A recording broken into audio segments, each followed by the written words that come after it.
आलमगीर मस्जिद और बेगम रोजे के ताल्लुक से मैं कुछ आपके सामने बोलना चाहता हूँ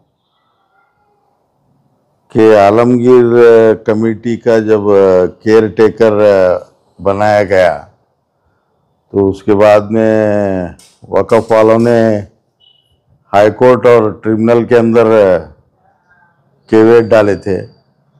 तो हमारे जमात वाले भी उस केस में हाजिर हुए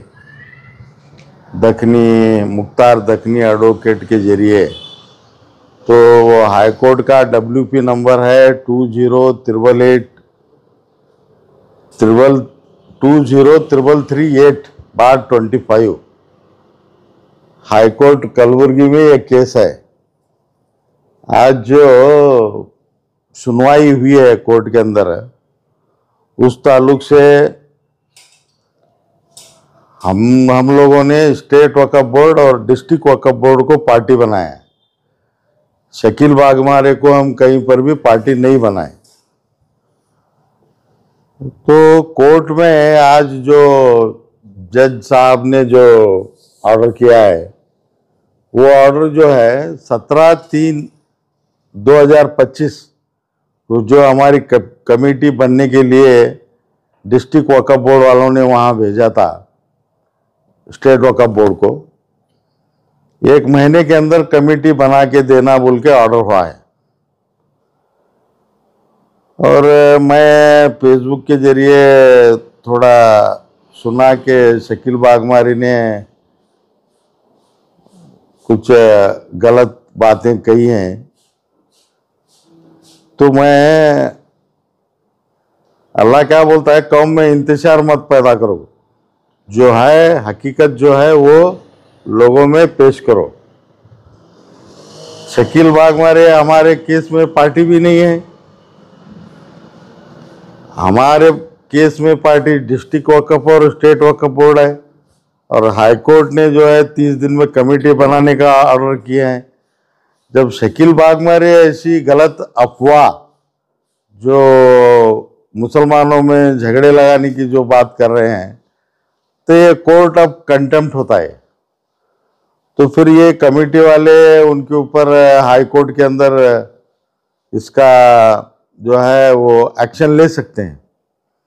इसलिए मैं उनको जमात वालों के साथ बैठ के बात करो बोला था। इसके बाद गांव के बहुत से बड़े अभी जो मोतबर लोग हैं जो वो तमाम लोग जो है बुला के हम हल करते हैं मसले को।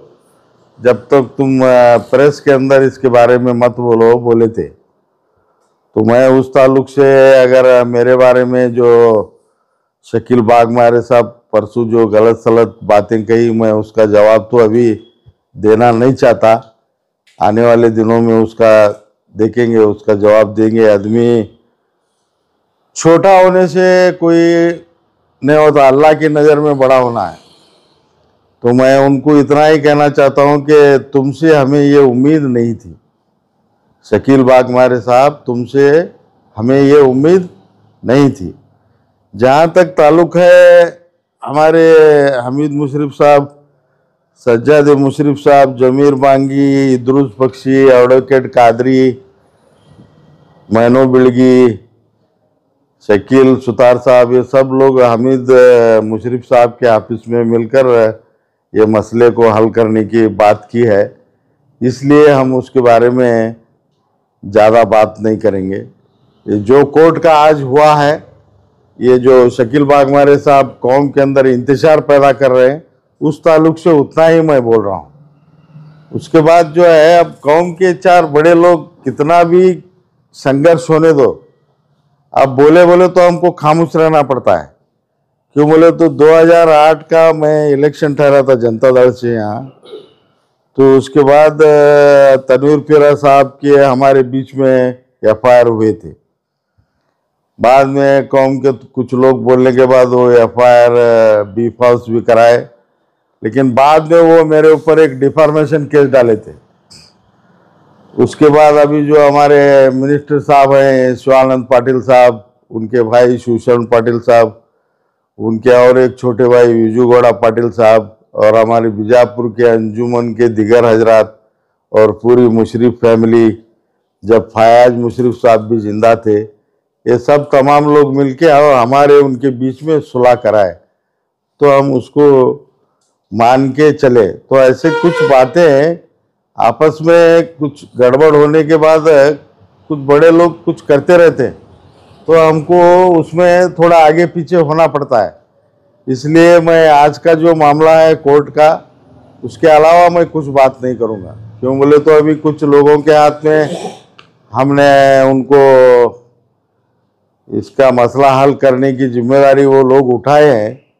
इसलिए आज जो कोर्ट के अंदर हुआ है, 17/3/2025 को जो कमेटी यहाँ से प्रपोजल गया है डिस्ट्रिक्ट वक्फ को, 30 दिन के अंदर वो कमेटी बना के देना बोल के ऑर्डर हुआ है। शकील बागमारे उसमें पार्टी नहीं है।